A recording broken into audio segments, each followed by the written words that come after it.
Bonjour, j'espère que vous allez bien.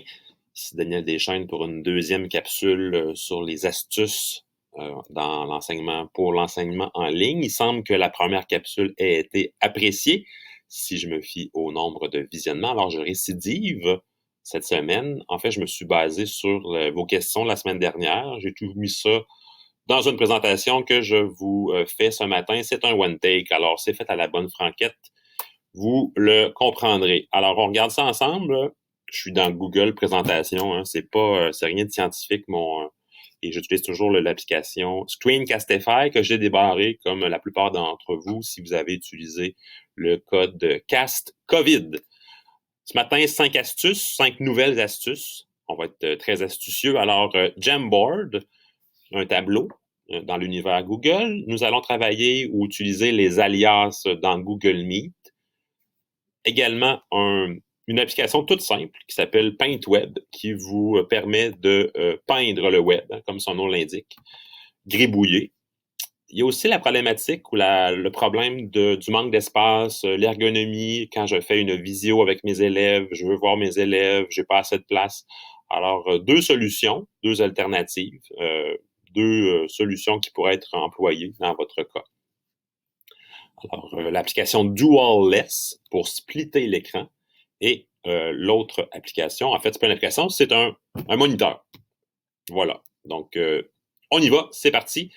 Jamboard, je vais me tasser de côté. Jamboard, en fait, c'est un tableau. C'est un tableau blanc interactif. C'est créé par l'environnement. En fait, c'est dans l'univers de Google. C'est une extension de Google, une application, j'aimerais dire, de Google, avec tout ce que j'ai dans un tableau normalement.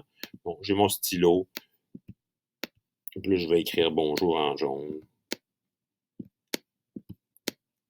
Ce que j'aime bien de Jamboard, outre la simplicité, là, j'ai des diapositives que je peux ajouter, donc je peux antérioriser, donc on pourrait revenir sur les cours précédents, je pourrais archiver tout le matériel, tout ce que j'écris au tableau, je peux l'archiver et l'élève pourrait y avoir accès, par exemple.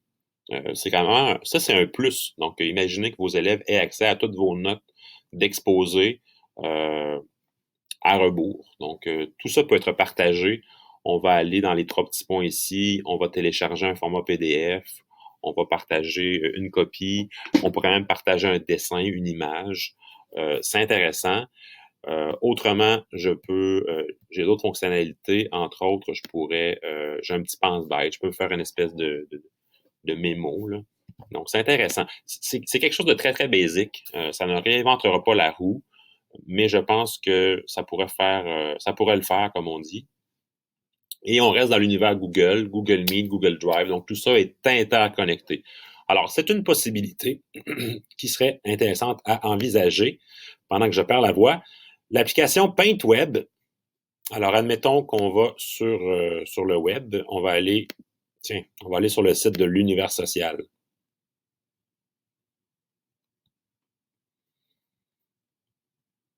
Ce qui est intéressant avec l'application PaintWeb, c'est que je peux gribouiller ce que je vois.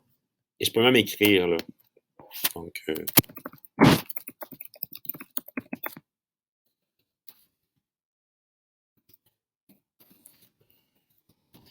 voici une ressource pertinente en univers social. Je pourrais également le faire avec un stylo. Tu sais, je peux encercler. Donc, des fois, on veut annoter.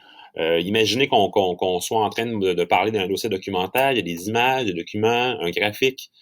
Je veux gribouiller, je veux aider l'élève à comprendre, je veux pointer vers quelque chose d'important. Alors, l'application PaintWeb est faite pour vous, effectivement. Donc, tout ça est ici.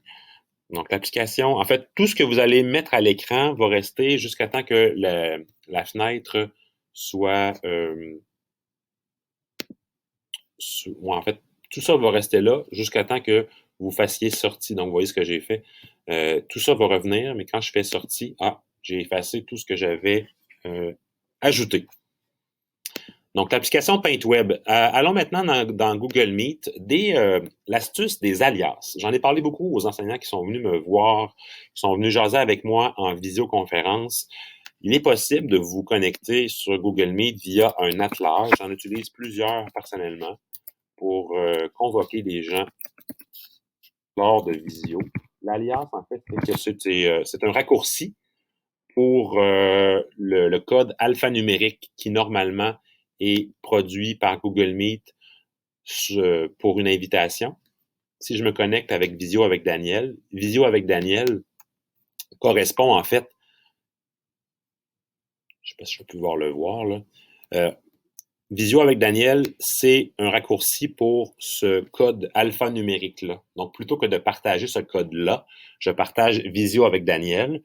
C'est aussi un avantage qui est restreint aux gens de la commission scolaire. Je dois être connecté en csdq.net et les équivalents pour pouvoir y avoir accès. Donc, vos élèves pourront le faire. C'est intéressant pour cela. Donc, il n'y aura pas d'élèves d'ailleurs dans la province qui se connecteront à vous. Donc, les alias, pourquoi je parle des alias? C'est intéressant pour ce fait-là. C'est reconnaissable. On peut identifier un cours à un enseignant. C'est une procédure qui est facilement intégrable. Là où ça devient intéressant, c'est que plusieurs profs me disent comment je pourrais dynamiser mon cours. Est-ce que je pourrais faire du travail d'équipe? Bien, je vous suggère l'idée suivante. Pourquoi ne pas proposer des sous-groupes durant votre cours? Donc, des groupes de discussion, des groupes où on lance une tâche, un débat. Il y a des idées qui doivent être développées. On y revient. Donc, supposons qu'on a un exposé. Le cours est peut-être bâti en 2 ou 3 temps. Il y a une portion accueil, exposé, je fais le retour sur le dernier cours, je présente la nouvelle matière.